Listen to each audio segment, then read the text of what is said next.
Nice to see you too, Neil. We never had that game night. We never Oh, had the hey, Dr. game. Ostrand. Hi. Hi, sorry. I think we sent you the wrong Zoom link first. My bad. Oh, that's totally fine. I was a little concerned at 8:02 that no one was there. Oh yeah. Like, wow, I didn't realize I was quite that unpopular. No, not at all. Everyone here is very excited to see you, of course. Nice, cool. Well, Yes. it was just like a little bit of excitement before things got started. So. Yeah, definitely. How are you? I'm good. Yeah, kind of chugging along. It's been absolutely pouring here, so I was actually worried for a little while we were going to lose power. So, Oh wow. so far so good, but yeah. All right, we'll know what happened if you suddenly disconnect them. Yeah, exactly. If I'm bored and I just decide to quit the meeting, I'll just blame it on a power outage. Right. Yeah. It wasn't that we weren't engaged enough, it's that the power went out. Yeah. Exactly. That's right. But I think we're good. I think it's mostly stopped. Obviously going to jinx it, of course. Yeah, knock on wood. I think we're gonna wait till like 8:05 and then we can start. I'll probably just give you a brief introduction, and then if you have like you wanted to talk about something, you can just go ahead and go on about that, or if you want us to ask you questions first, however you wanna go through this.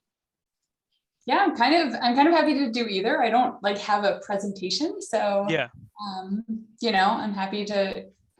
I don't know. I can just sort of monologue for a while, but I think it would also, be useful to know what kinds of things you all are interested in. So, yeah, it's kind of up to you.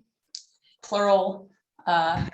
What you think would be most useful? Yeah, I think it'd be nice if we kind of went into a bit of what you do and how you got there. And then if people, want to ask questions or they're curious about anything, I think they'll introduce themselves, hopefully just get into a bit of what they're doing so you know where they're coming from, and then they can ask whatever question they want to ask. Sounds great. Awesome. Yeah. We already have a question.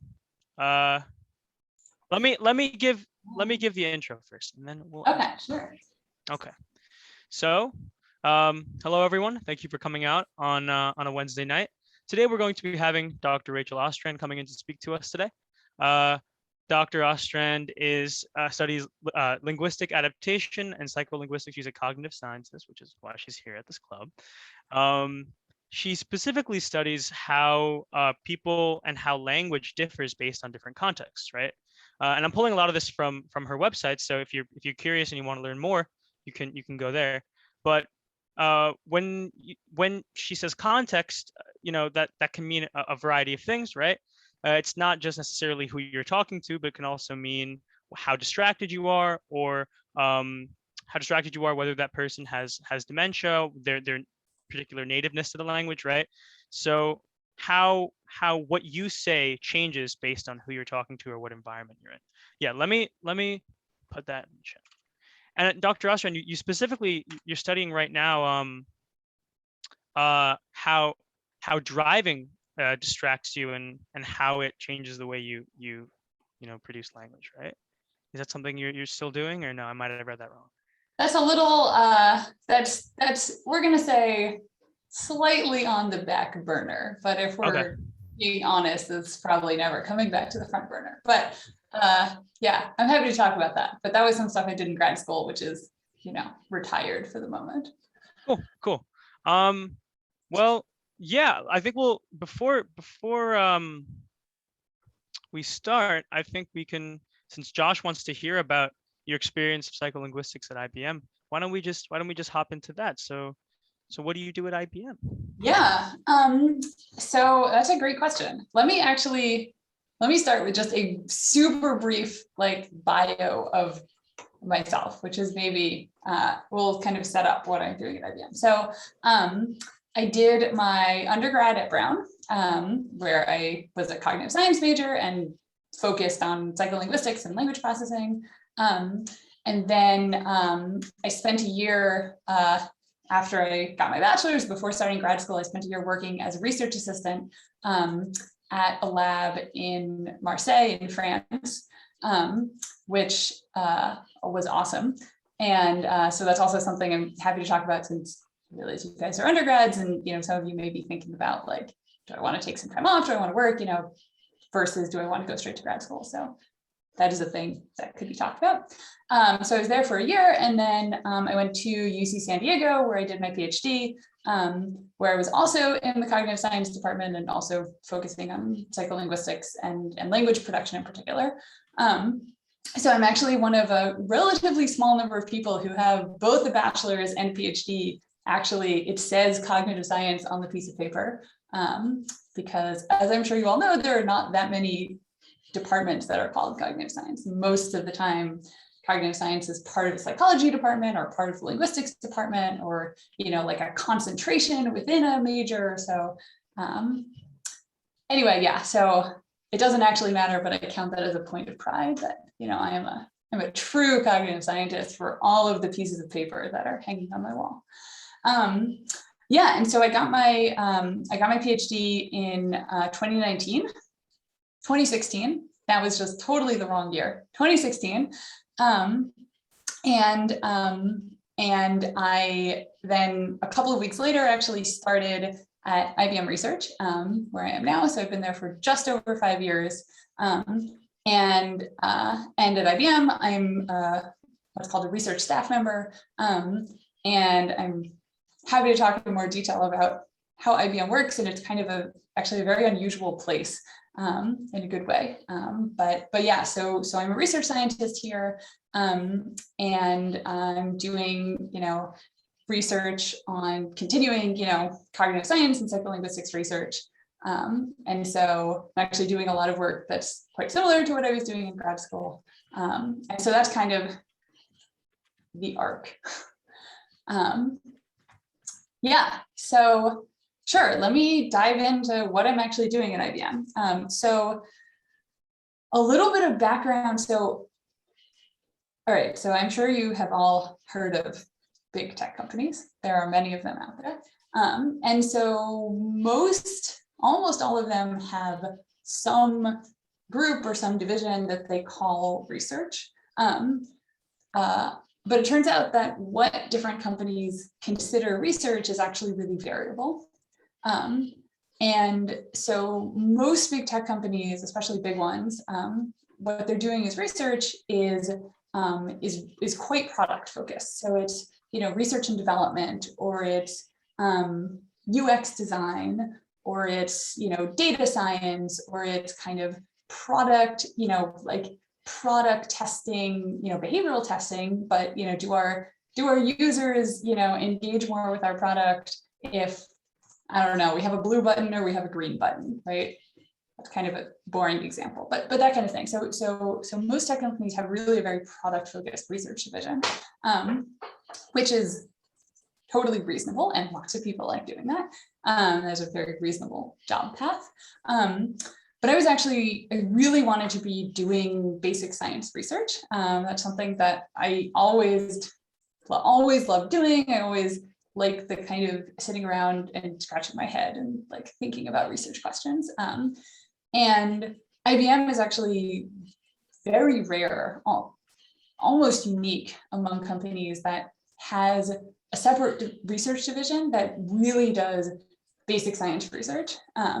And so what I do in terms of research is actually not so different than what I would be doing as an early stage professor. So that's cool. Obviously, I'm not teaching classes or anything. So in terms of actual research, my research mostly focuses on kind of statistical learning and language and adaptation, kind of particularly focusing on two themes. The kind of less applied one is on this phenomenon that's called linguistic alignment. And so this is looking at how speakers modulate the way that they talk in order to match characteristics of the person they're talking to. So, if you talk slowly and I talk quickly, over the course of our conversation, our speech rate kind of converges upon each other, right? So you'll end up talking a little faster and I'll end up talking a little bit slower. And this actually happens at all sorts of levels of language. So this happens at, temporal stuff like speech rate. It happens at, phonetic and phonological stuff like your accent and like the way you pronounce vowels, and, voice onset time and pitch. But it also happens at the lexical level. So like word choice, if I start using a slightly wacky word, that's still plausible, right? You're going to be more likely to use that word also. And it also happens in syntax, right? So, you'll start mirroring the syntactic structures that I use. And so this happens a lot. And so one branch of my research is looking at kind of what are the characteristics of speech that people learn about their conversational partners and mimic about their conversational partners, align to, and also kind of what is enough experience, right? When do I learn something that this is a stable property of how you talk and I'm going to adapt to it versus just, here's this like weird thing you did one time, I'm gonna, not pay any attention to it. So that's kind of one branch. And then the other branch, which is more sort of applied, is looking at speech production in Alzheimer's and dementia and trying to see if we can find characteristics in the way that people talk, which are diagnostic of whether or not they have dementia. And on top of that, whether we can predict based on characteristics of how they talk, whether we can predict if they're going to get dementia in a year. And so kind of trying to use the fact that language is really complex, right? It interacts with lots of other systems in your brain, right? It interacts with memory and executive control and the motor system and sensory input and things like that, right? So kind of using this fact about language and the fact that language is pretty easy to collect, right? You like give someone a microphone and tell them to say stuff. And so trying to use those properties to then be able to predict something that's much harder, right? Dementia and Alzheimer's disease, like the way it's currently diagnosed is either autopsy, which like doesn't work that well if you want the person to still be alive, or, like expensive imaging or like very time consuming clinical batteries, things like that. And so, so the idea is, speech is this really rich signal that reflects what's going on underlyingly in all these systems in your brain. And so can we find markers there that are predictive of, whether you're going to have cognitive decline into the future? So that's kind of the overview of what I'm doing now. Cool, thank you so much. Yeah. A question from Josh. Josh asks, where did you do your CogSci PhD? Because he's trying to look at CogSci PhD programs for December, this December. Oh yeah, so I did my PhD at UC San Diego, which is a great place, especially for a PhD, which is kind of long and unpleasant. I highly recommend going somewhere with nice weather. Maybe if you go somewhere with bad weather, you'll be motivated to do it faster. I don't know. But yeah, so UCSD was a great place because they have a really, really robust series of departments. So they have a separate cognitive science department and psychology department and linguistics department, and also a separate neuro. Neuro isn't a department, it's a program. But what that means is that there's lots of people doing some form of brain and cognitive sciences across basically 4 different departments. And so there's lots of really cool and interesting and different things going on. So so that's where I went. It was great. Depends what you're interested in, of course. Yeah. Awesome. Ankur asks, could you give an example of a predictive marker, I guess specifically for Alzheimer's, and then maybe you could go into some other disorders that have, trademark markers, linguistic markers. Yeah, so that's a great question. And that is really kind of the goal of my research, right? Trying to find which, ooh, this meeting has been upgraded. Cool. Yeah, so trying to find, what kinds of markers are actually predictive of disease status, right? Because you can measure an infinite number of characteristics about someone's speech. But this question is like, what is going to be diagnostic of Alzheimer's? So with Alzheimer's and other types of dementia like that, these are kind of fundamentally memory disorders, right? So if I ask you, like, what do you know about Alzheimer's disease, right? You're probably going to say, well, people like start forgetting things, especially recent memory, right? They get really forgetful. And so it turns out from a lot of real clinical literature, we see that there are people with Alzheimer's have deficits in kind of the specifics of the words that they choose. So there's a few ways that this can occur. So, okay, so you could say, if you're describing a thing, you can either say, something super general, like thing,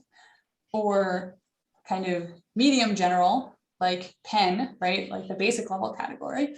Or you can be incredibly specific, like, ballpoint pen from Wegmans Pharmacy, just this particular pen.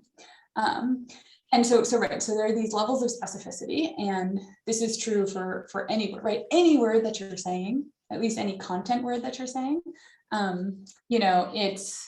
it's you always have choices of what you can say. And so one thing that I found with Alzheimer's is that they start to lose kind of degrees, they lose lexical specificity. So people with Alzheimer's are more likely to use kind of vaguer words rather than more specific words. So they're more likely to say, thing or place rather than the actual location. They're also more likely to use higher frequency words. So each word has some frequency in English, right? You can look it up in a corpus.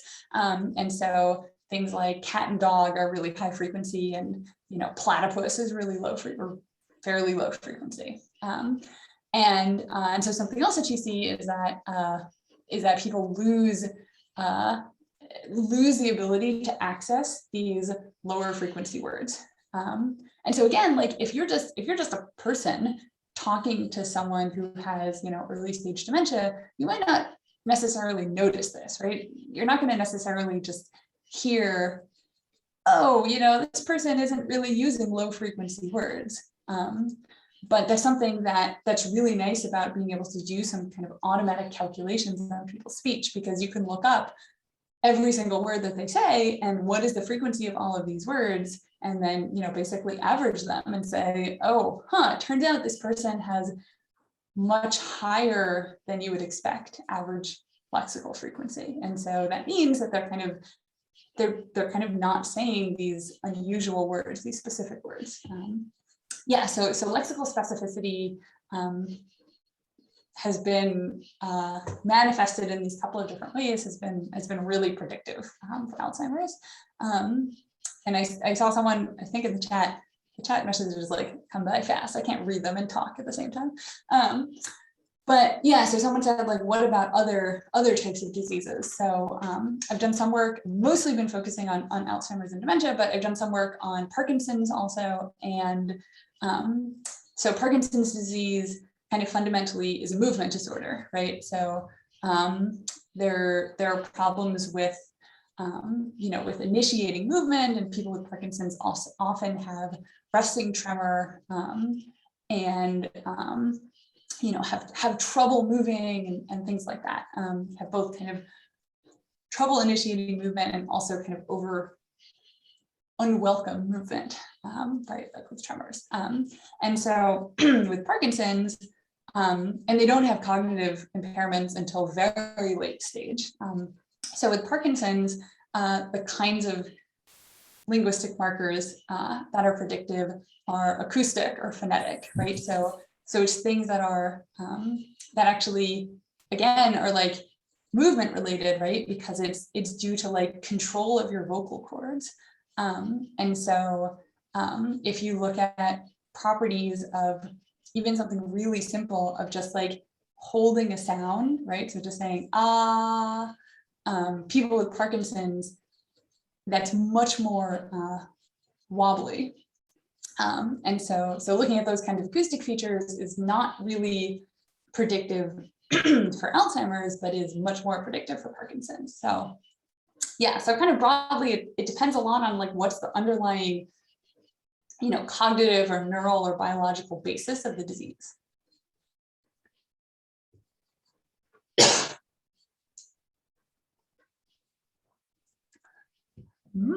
Sorry, I just wanted to type something in the chat.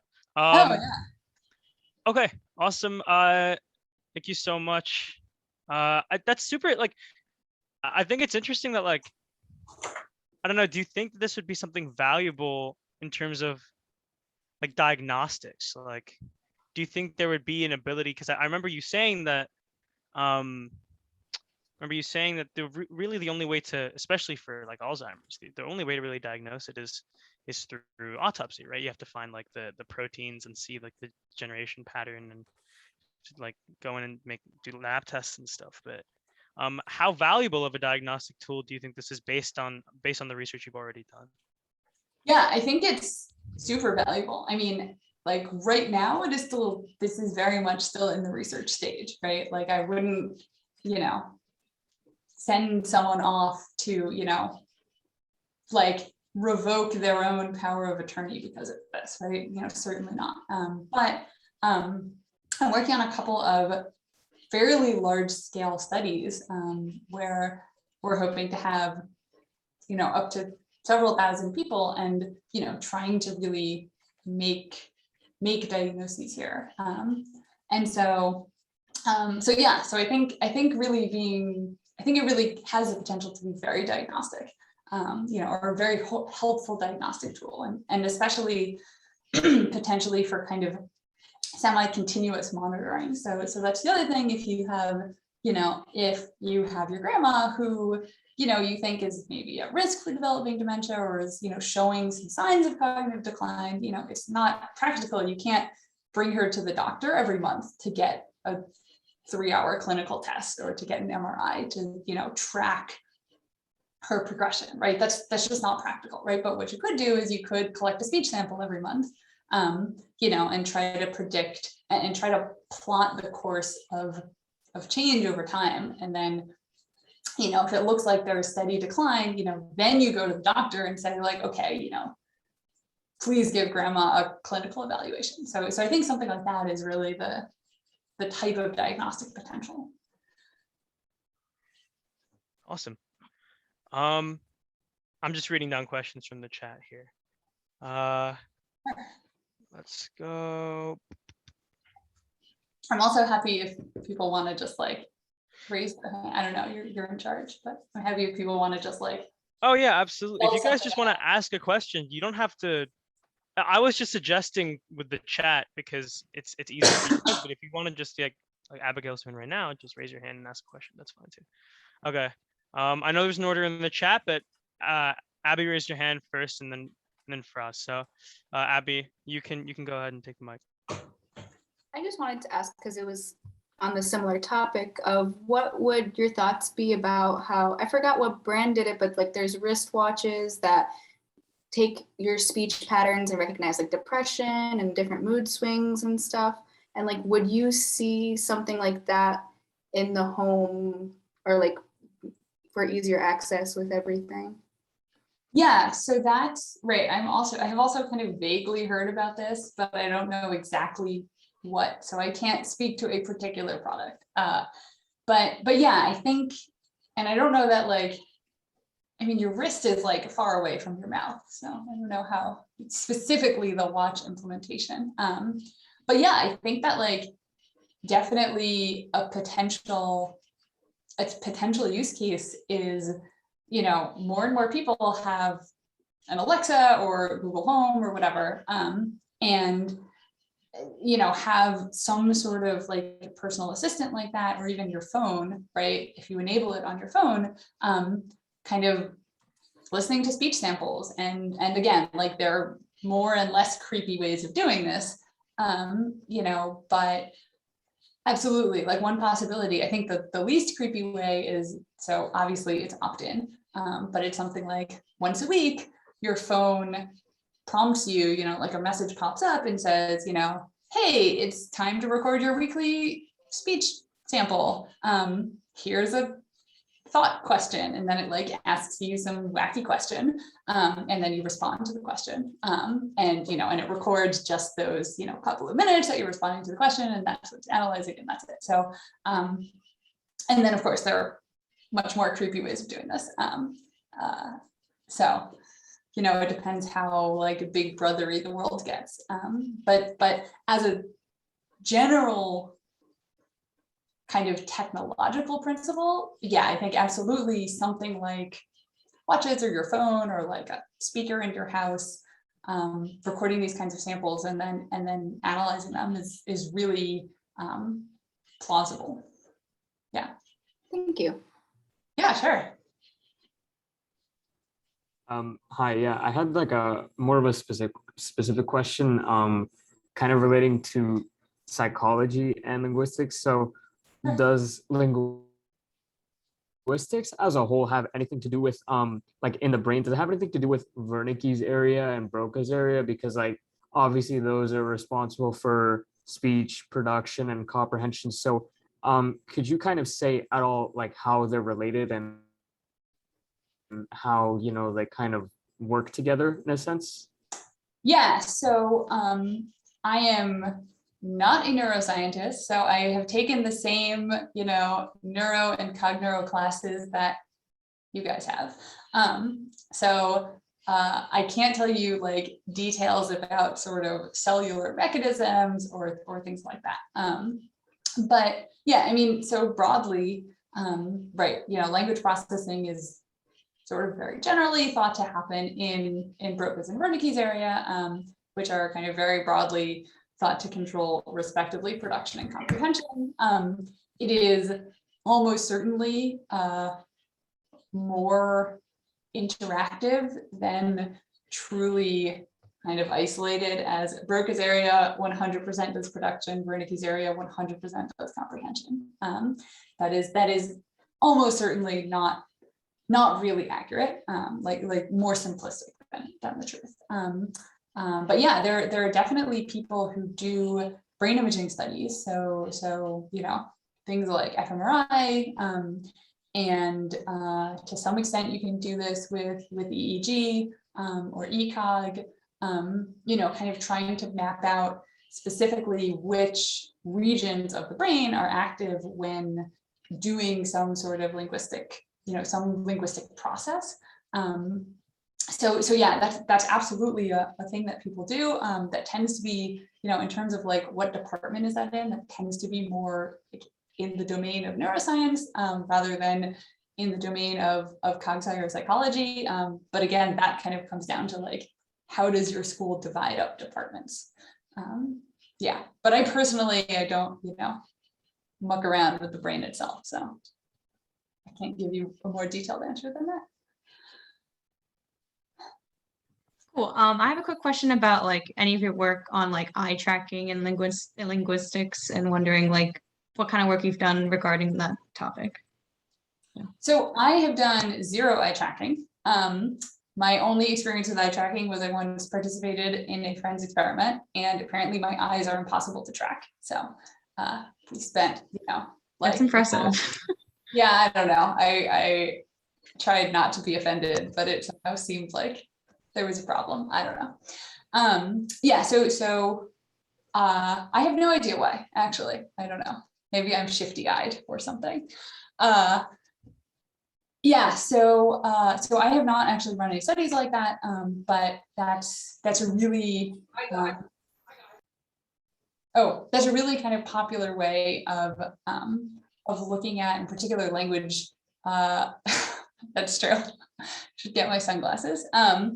looking at in particular language, sort of the time course of language comprehension, because that's really nice. You can either give people written sentences and see what words are they looking at what time, and do they read strictly in order, or do they read some words and then like hop back, which is in fact the case. You can also play people sentences, auditorily, and they listen to that and give them a picture, like a scene of something that's going on, and see when do they look at objects in the scene in relation to when they're mentioned in the sentence. So eye tracking can be a really nice way of like understanding the time course of language comprehension. It's a lot trickier to integrate with language production. I'm sure there are some brave souls who do it, but that's, it's harder, and it's harder to interpret what exactly that might mean. But there are some people who sort of look at the time lag between what you're looking at and what comes out of your mouth.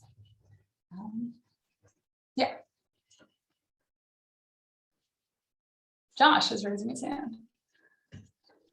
Hi, I just wanted to hold on, I put my question in the chat. I just wanted to reread it. I was wondering about how you went from the segue between your cog sci PhD and working at IBM, especially since you said you started about 2 weeks later.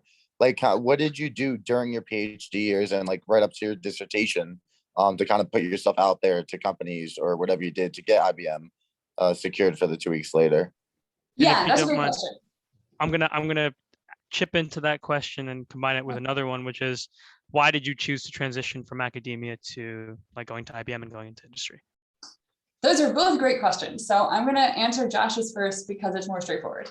Okay, so in terms of timing, to be clear, I started my job at IBM, I think it was 3 weeks after I defended, but I had accepted the job, I had the contract, several months before. So it's not the case that I defended and then it was like, oh no, I have to go find a job, and then managed to land a job in 3 weeks. So that was not the case. I actually started sort of actively looking for jobs at the beginning of my final year of grad school.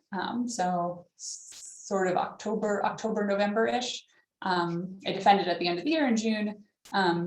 End of the academic year, and so I had started applying and talking to people and so on in 8 months earlier, and I actually got the job and signed the contract and negotiated salary and whatever in March or April, something like that. So the time lag was just I needed to move, so I did my PhD in San Diego. I'm now in New York. I needed to get my act together and move across the country and find a place to live in New York and all of that. So your question though of what was I doing during my PhD? Okay, so this goes into the question of why was I interested in industry? So I was never interested in becoming a professor. I started my PhD not wanting to be a professor, and a lot of people were sort of surprised at that. And I had some people say why are you doing a PhD if you don't want to be a professor? I knew that there were other things in the world that working for companies that required a PhD, and when I started, I did not have a particularly specific idea of what that would be, but it was just staying in academia was just never something that appealed to me. I never really liked teaching, which obviously is important in academia. And there's, for all the talk of academia gives you so much freedom, you do whatever you want, it's kind of a lie. You actually, sure, yes, you get to do research, but you also have to spend a lot of time doing a bunch of other garbage, right? So, you have to spend a lot of time being on committees and doing something called service. And, there's just lots of junk. And then the final reason was that being a professor, especially after the first few years, once you establish a lab, once you have grad students and postdocs, being a professor is being a manager, right? So you're not actually doing research yourself, right? You're not like thinking of the experiments and running the experiments and analyzing the data, right? You're managing a stable of people under you who are doing that. And of course, you're mentoring them. Of course, you're helping them think of experiment ideas. But you know, you're much more in this managerial position compared to in the kind of actually doing the research yourself position. And again, for me, and like, again, this is a very personal decision, but for me, like, what I really love doing is like sitting around and thinking of questions that I think are interesting and figuring out how to design an experiment to answer that question. And so for all of those reasons, I was never interested in academia. And so as I was going through grad school, I was sort of always like low-key on the lookout for people who have a PhD in cog-sci or psycholinguistics and are not professors and, you know, seem fulfilled with their lives. So that helped. I also, one summer, the summer after my fourth year, I did a summer internship at a company called Nuance, which probably no one has heard of because they don't actually sell products for people. They sell products for other companies. But they're a big kind of speech technology company. They build, I don't know if any of you have used Dragon Dictate, which is like a speech to text program. So they build Dragon. And so they hire lots and lots of linguists and speech scientists and work with these kind of, you know, automatic speech recognition and things like that. So I did a summer internship with them one summer, which was really helpful just to kind of get a sense of like, what is it like working at a company? And I suspect that even just one internship on my resume when I was applying for full-time jobs was helpful, you know, just to kind of show like, I can like survive in a company and not get fired. Yeah, and then as I said before, you know, my final year starting in like October-ish, I just kind of really aggressively started looking around and kind of talking to anyone who who had a PhD in something similar and worked at any company. And these were not interviews. These were not even really informational interviews. They were like chats. That's kind of the best description, right? But it was just like, you know, so I started with, you know, my friends and grad school mates. And, you know, did any of them know anyone who worked at, you know, Google, Amazon, Facebook, even though who really wants to work at Facebook, but anyway, you know, any of these companies, right? And, oh, okay, so like, you know, your cousin works at Google, great, can I talk to him?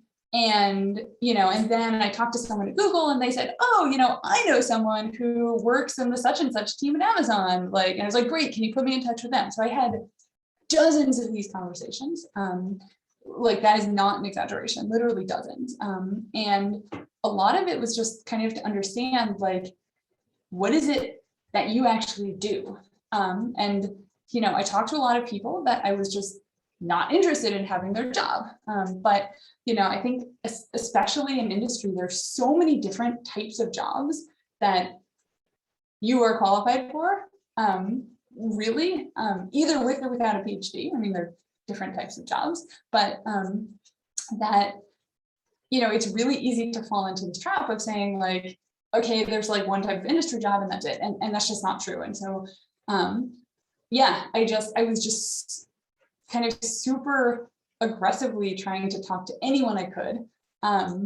You know, it was at a point I think my favorite connection was I was at a bar doing something like giving a presentation and I was talking to this person and we were like doing this presentation together and he happened to mention that his brother worked for Microsoft Research and I was like, great, I would like to talk to your brother.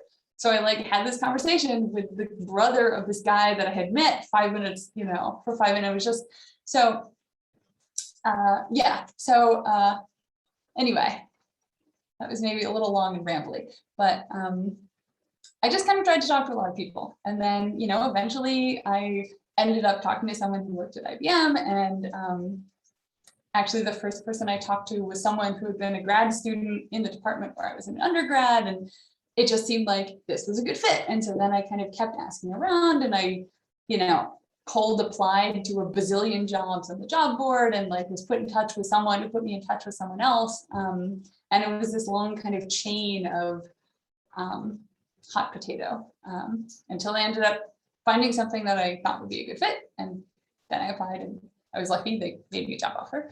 But yeah, that was, did that answer your question, or was that just like very long and rambly? No, that 100% answered my question, and that actually honestly wasn't rambly at all. I really appreciate all that thorough input. That helped a lot. Thank you. Okay, yeah, awesome. Thank you. There's a question in the chat before we move on to people raising their hands. Sorry, Mariam. Claudia asks, what really inspired you? So that's a two-part question, really. What really inspired you to pursue your academic career in cognitive science with your specified concentration? So what led up to you deciding that linguistics was your thing, and specifically psycholinguistics and then adaptive linguistics later? And then what advice do you have for possible careers with a cog sci degree, which could come from your own experience or maybe some of your colleagues or peers? Yeah. Yeah, so when I was in undergrad, I worked in a whole bunch of labs as a research assistant, and which I was really lucky was something that was really easy to do at Brown. And I don't know what that's like at Rutgers, but in particular, so I worked in a couple of language labs, but I also worked in a couple of not language labs. So I worked in one sort of judgment decision-making lab, and one just kind of low-level like acoustic sensory processing lab, and spent like a year plus in each. I was only in undergrad for 4 years. They overlapped with each other. I just want to clarify, but and that was helpful just to get a sense of, again, like to get a sense of like what's out there, right? Cognitive science is really broad. Yeah, and so I decided that I liked language the most. That was just kind of the most interesting to me. But I think like having that experience working in several different types of labs was really valuable to be able to help with that. And I forgot what the second part of the question was. Just in general, like what advice do you have for careers with someone who has like a cog sci major? Yeah, that's a great question. So to some degree, it's going to depend on whether or not you want to get a PhD. And I am very much a proponent of don't get a PhD unless you need it, unless the job that you want to do requires that you have a PhD. So for me, my job requires a PhD. Almost everybody at IBM Research has a PhD because you're basically running your own lab. But there are lots of really interesting jobs that a cog sci major, undergrad major can prepare you for that don't require a PhD. And a PhD can be really interesting and valuable, but like honestly, it's kind of long and unpleasant and takes a lot of time. And if it's not going to do something for you, then my personal opinion is don't waste your time. Spend those 6 years of your life doing something else. Okay, so I'll start with kinds of things that probably do require a PhD because I know more about them. But these are also really broad. So, so like I said, a lot of companies have like R&D or kind of product development kind of research tracks. And I think with a lot of them, you're at least better positioned to be hired if you have a PhD. And so this can be things like, being, and again, I know more about specifically language related things than other areas of cog sci, that you can maybe extrapolate to, memory or decision making or whatever your personal favorite topic is. So a lot of companies have things like speech scientists. And so that will probably be called different things at different companies, but especially now as speech becomes more and more common as a way of controlling devices. Lots of companies need people who know about speech and cognition and users, and how to design behavioral experiments to build their products. So that's definitely the case with, with something like Amazon or Google, who, explicitly builds these kind of speech interactive products. But I think that's going to be true of a lot of other sort of random companies, who probably will have less of a speech division, but will probably need a couple of people. So definitely that's kind of one class of jobs. Another class of jobs is UX and HCI, so human computer interaction, and kind of design. So this is also something that probably every big company needs at least some of. And so if you're interested in, in user experience, that can be really valuable, right? Like knowing how to design experiments to understand, do people use your product more when X happens versus when Y happens, things like that. A third big class of jobs, especially for people with PhDs, is data science.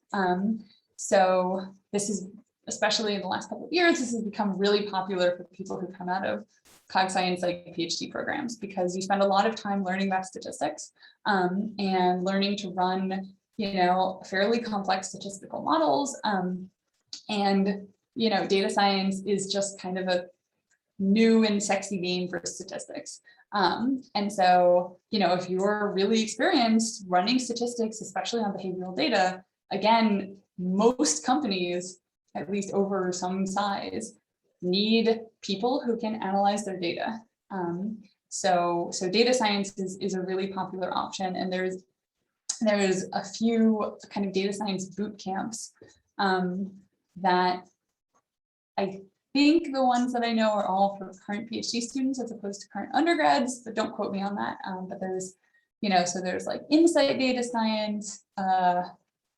There's another one that I don't remember. There's a few. The internet can tell you. And the way that these work is you do this program for, I don't know, 6 weeks or something, and then they hook you up with recruiters of various companies who are looking for people who have these kinds of data science experiences. So those are all sort of specifically targeted for people with PhDs. To some extent, they'll be applicable even with just a bachelor's or a master's. Like, I'm sure there are some companies that are perfectly happy to hire a data scientist who has just a bachelor's or master's in cognitive science. Probably going to depend on the company. But yeah, I think UX and design positions are more likely to not require a PhD. But yeah, again, it's very variable between the companies. But kind of overall, my answer to this is very enormous, right? It's very easy to look at job postings and be scared off from everything because it looks like you need to be a computer science major for every job in the world. And that is largely a lie.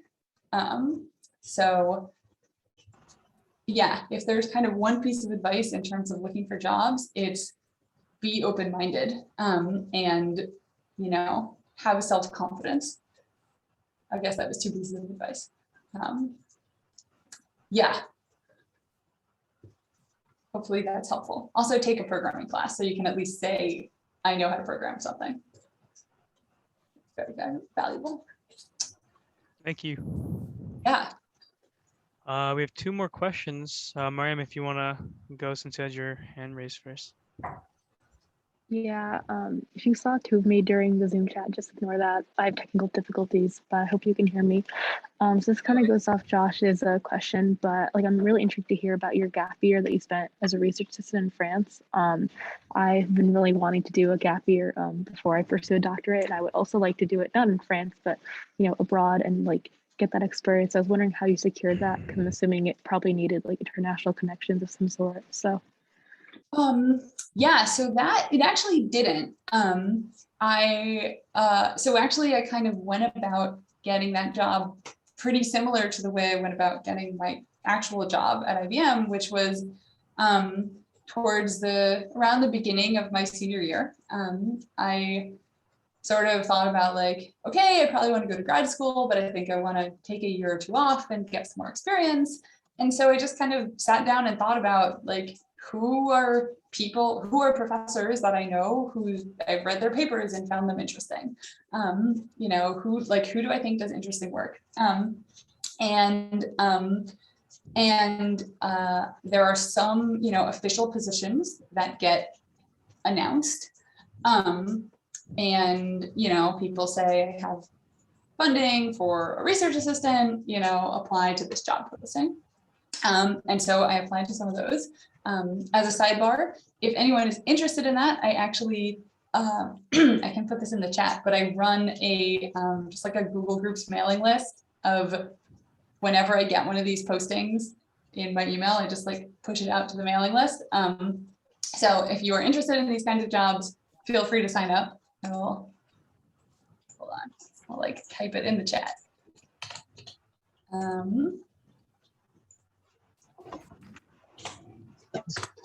Okay, there we go. So yeah, so there are some kind of official postings, and so I applied to some of those. But I also just like sent cold emails to some professors and said, hey, I'm Rachel. I'm looking for a research assistant job. Would you like to hire me? That was like surprisingly successful. I had like made up a little resume, and it helped that I had done a bunch of research in undergrad. So I did actually have some real experience to talk about. But I also don't have a lot of shame in terms of talking to people that I don't know, which again, I realize is like a personality difference, but I just kind of emailed some people. And that's actually how I ended up with the France job. They were one of the people I had just kind of sent an email and said, I think you do really interesting work. Here's my resume. I have some experience. I'm looking for a research assistant job for a year or two. Like, do you have money to hire someone? They didn't, but they sort of figured, they were like, okay, yeah, you seem good. Sure, we'll figure it out. And so they like did some confident, they were not advertising a position that year. I don't think they would have hired someone if I hadn't emailed them. So yeah, and I had never met these people before. They didn't know my undergrad thesis advisor. It was just kind of random. So yeah, so I think, again, kind of a combination of applying to official jobs and not being shy can be really helpful, and in many ways when looking for jobs at any level, just you're your own best advocate, and especially over email, right? There's no one is going to judge you, or if they judge you, you won't know because they're not talking to you, right? So that's very much my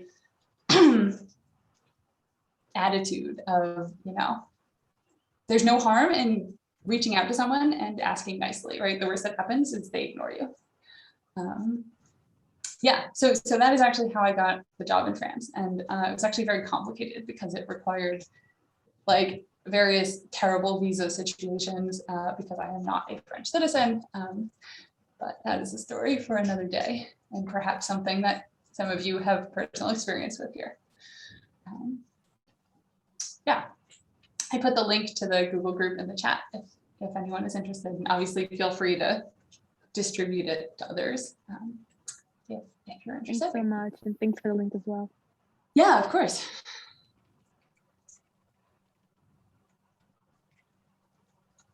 Thank you. Forgot I was unmuted. Mohammed, would you do you have something to say? Your hand Yeah. raised. Am I audible right now? Can everyone hear me? Yes. Okay, perfect. So I'm Mohammed. I'm actually not a student right now. I graduated a couple of years. I did cog sci major. I work in data engineering right now, but I've worked in data analytics as well. So Cool. I decided not to pursue a PhD primarily because I wasn't sure and because I just didn't know. And I knew if I didn't make it into academia, I'd have to probably do some data related profession. So I wanted to try that first. I'm at a point where I'm considering a PhD now. I think this is a good time to do it. I think I'm fine with working as a data professional of various kinds. But some of the problems I'm having now are that I don't really know how to like create a good academic resume, because now I don't have some of those connections. It's harder for me to reach out to professors. I haven't done research in a couple of years now, and time and money are much more important to me than they were before. Before, like I would have been like 6 years, whatever, but now I'm like, no. I want to do it in 4 years. I'm not okay with that. So I have kind of a broad range of questions. How do I figure out which programs will actually graduate me on time and not keep me there for half a decade, or 7 years or whatever? And do you think there are roadblocks down the line if you don't have a PhD in terms of career? Yeah, those are great questions. So in terms of which program, so first of all, I think, okay, so different programs definitely differ in time to completion. So one thing you could do, I mean, this is kind of a course measure, but absolutely you could, if you're interested in a program, reach out to the grad coordinator. Their name will be on the website. Every program is going to have someone who's a grad coordinator, and ask them, like, what is the average time to completion? And that's still, I mean, it's course, right? It's just average, and but that'll at least give you some indication, right? And like if the average is 5 versus 9, like that'll tell you something. That said, there is, in any program, there's going to be a lot of variability. And some of that will be due to the program, but some of that will be due to the students themselves, of course. Another thing you could think about, which is not something that I knew when I was applying to grad programs, and this is the one thing that I kind of regret, is find out how much you have to teach.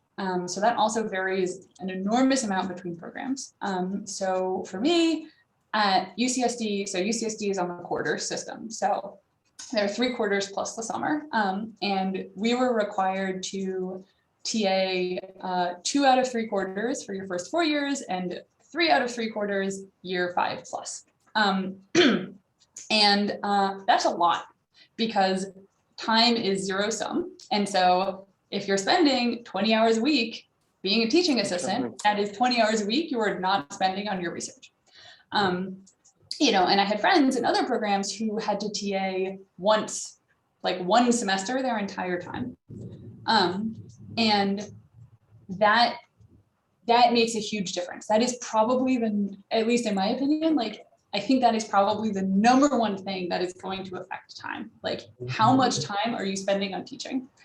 Because, graduating depends on how much research, how quickly can you get your research done, not on teaching. And, again, so for you, it sounds like, you value getting out quickly. You probably want to teach less. But, I want to teach, but I also want to get out of school quickly. I know I'm not interested in becoming a professor.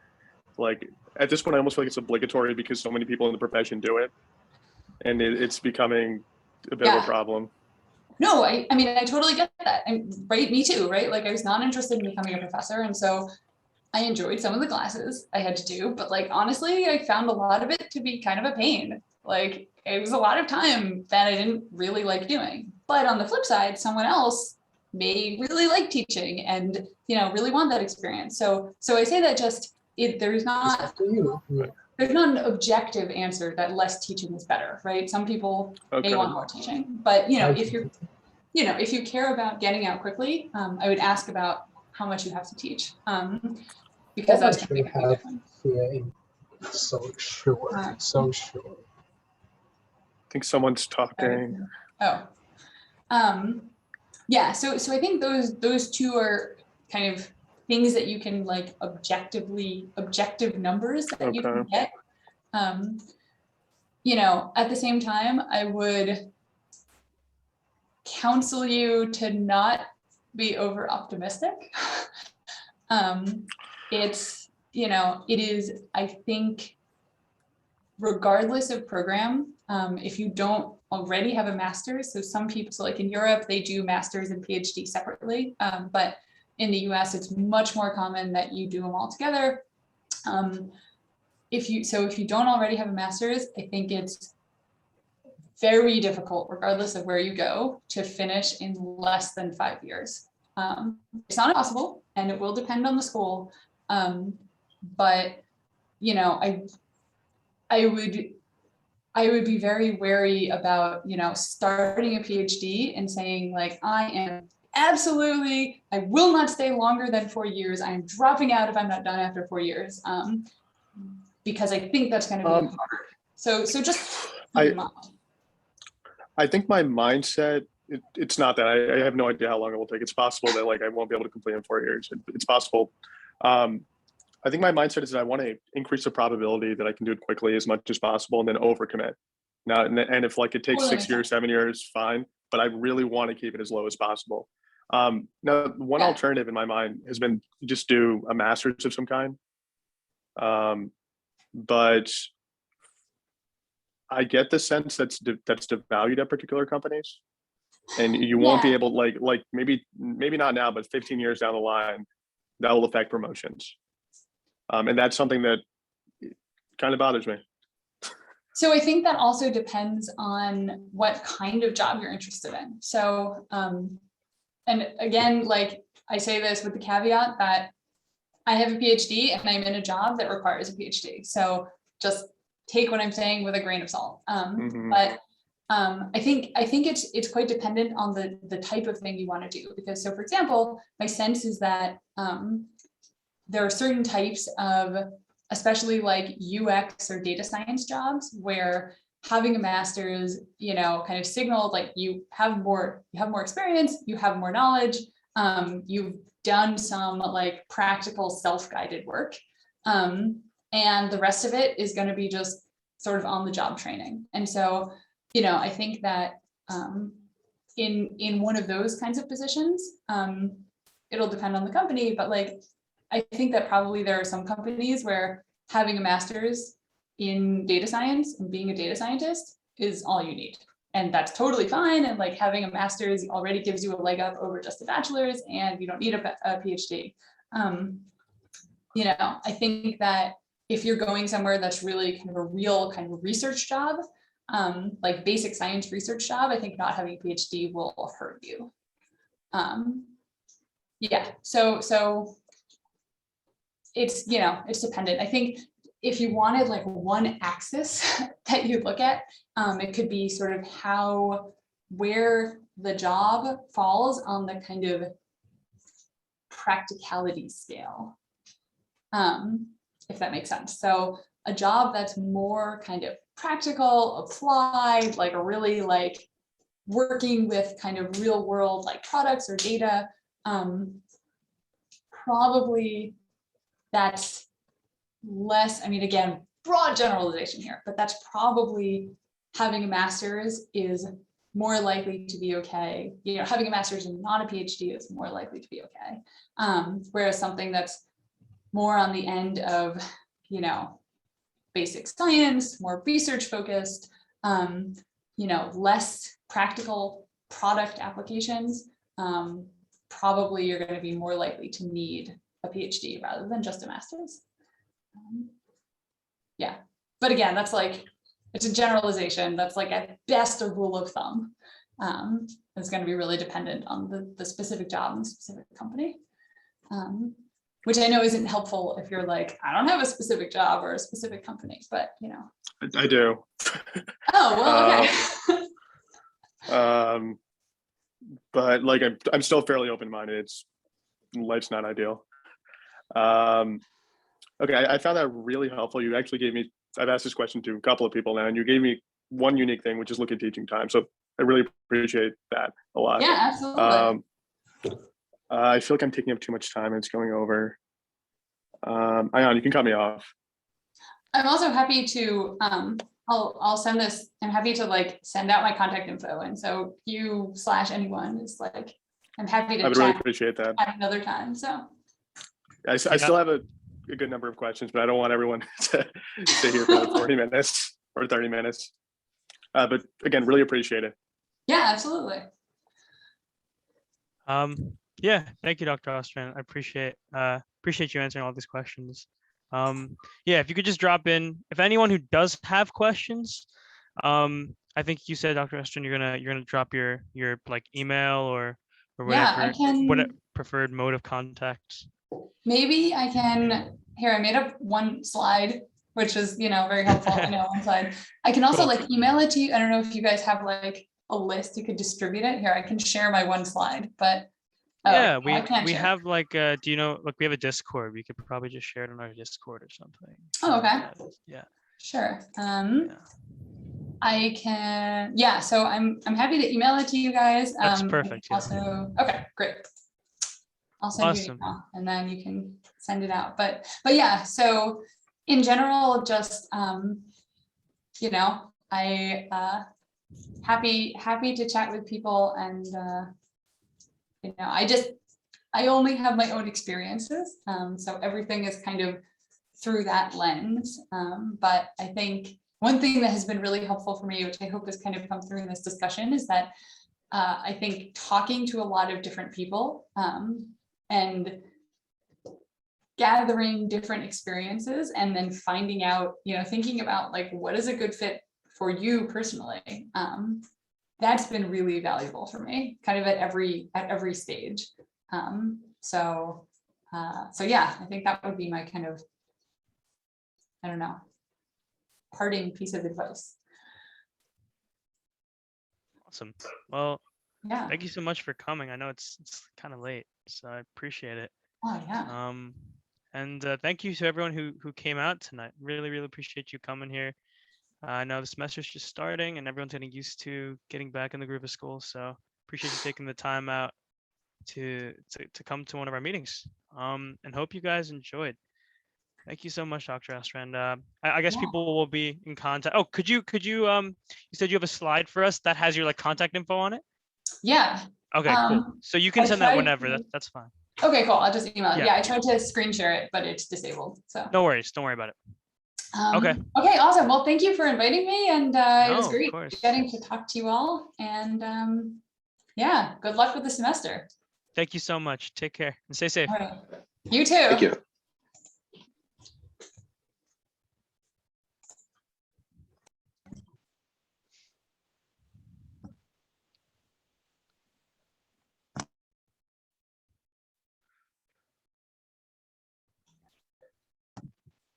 Hey y'all. Hi. Be real, I Yeah. gotta go. So if any, if you guys really want to talk for a little bit, I can give someone host, but I gotta go. So I don't got anything. Yeah, Okay. you can give me a host. You can give me a host. Okay, I'll give you a host. And then you can leave if anyone wants to talk. Yeah, gallery. What's going on? Okay, cool. Make host. Yes. There we go. Okay, cool. I'm signing out. I'll see y'all next week. I'm leaving. Bye. Bye.